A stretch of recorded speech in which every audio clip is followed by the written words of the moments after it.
18 থেকে 35 বছরের যে ভোটাররা আছেন, যে জেনারেশন জি আছেন, আপনাদেরকে বারবার ভালো করে খেয়াল করে দেখতে হবে যে এই অপসংস্কৃতির পরবর্তীতে এই ইহুদি এবং জায়নিস্টবাদীরা কিভাবে আমাদের মধ্যে সমকামিতা এবং ট্রান্সজেন্ডার ইস্যু এখানে ঢুকে এটাকে নর্মালাইজ করে আমাদেরকে কমে লুটের দিকে ঠেলে দেওয়ার চেষ্টা করছে। মনে রাখবেন, লরিয়াল কোম্পানিতে চাকরি করে যারাকে আমদানি করে এই ইহুদি জায়নিস্টদের পণ্যকে সাথে নিয়ে কোনোদিন ওই মুখে বলিয়া ওড়ালেই হবে না যে আমরা এই গাজা এবং রাফার অত্যাচারের বিরুদ্ধে আছি। মনে রাখতে হবে, আমাদের পদে পদে এদের পণ্য বর্জন করতে হবে। আমরা গাজাবাসীদের সাথে আছি, তাদের সামনে আছি, পিছনে আছি, ডানে আছি, বামে আছি, উপরে নিচে সর্বান্তকরণে আমরা আছি। ইনশাল্লাহ আমরা তাদের সাথে সংহতি এভাবেই প্রকাশ করব যে এই ইহুদি জায়নবাদীদের সমস্ত রকমের পণ্য বর্জন করার মাধ্যমে তাদের ইকোনমিকে আমরা গুড়িয়ে দিব ইনশাল্লাহ। যারা সরাসরি সক্ষমতা রাখেন, যারা তাওহীদের ডাক দিয়ে সক্ষমতা রাখেন, তারা সরাসরি তাদের উপর ঝাঁপিয়ে পড়বেন। আমরা যারা দূর থেকে আছি, আমরা অবশ্যই কোনো রকম সহিংসতায় না গিয়ে, মনে রাখবেন, বাটার দোকানে হামলা করা, কোনো দোকান ভাঙচুর করা মুসলিমের সংস্কৃতি নয়।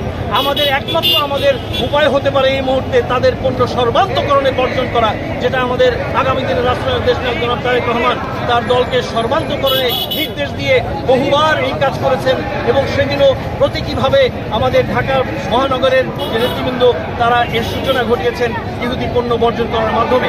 পরিশেষে আপনাদেরকে সবার আবার বলতে চাই, এই গাজাবাসীদের উপর যে বর্বরচিত হামলা, এর জন্য সমস্ত মুসলিম বিশ্বকে ঐক্যবদ্ধ হতে হবে।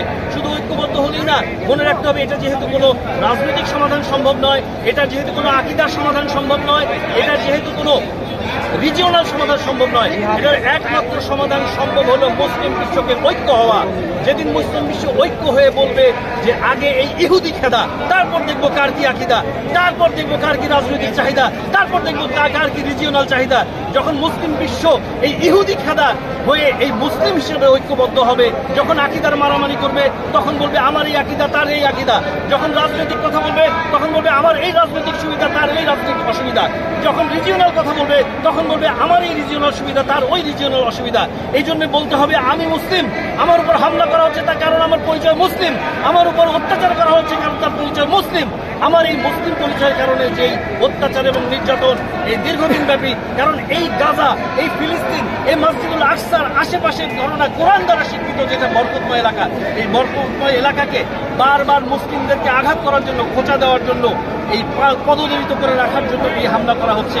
পরিশেষে শুধু একটা কথাই বলতে চাই, আবার এই জেনারেশন জি তথা বাংলাদেশের সমস্ত বাংলাদেশের পক্ষের শক্তি এবং মুসলিমের পক্ষের শক্তিকে আমি বলতে চাই যে এই ইহুদিরা যেরকম, আবার একটা জিনিস রিপিট করছে জাস্ট এক কথায়, এই ইহুদিরা যেখানে ইমানের দুর্বলতা নাই সেখানে বোমাবাজি করছে, যেখানে ইমান কিছুটা দুর্বল সেখানে তারা পরিবার ধ্বংসের জন্য অপসংস্কৃতি ঢুকাচ্ছে, আর যেখানে ইমানের আরো দুর্বলতা পেয়ে পরিবার ধ্বংস করে ফেলছে সেখানে তারা এই সমকামিতা এবং এই ট্রান্সজেন্ডার ইস্যু ঢুকাচ্ছে।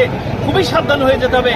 আমাদের বাংলাদেশকে ঐক্যবদ্ধ হতে হবে, মুসলিম জাতিকে ঐক্যবদ্ধ হতে হবে, যাতে আমরা তাদের সমস্ত পণ্য বর্জন করে এই মুসলিমের সংস্কৃতি ধারণ করে আমরা সামনে এগিয়ে যেতে পারি ইনশাল্লাহ। পরিশেষে আবার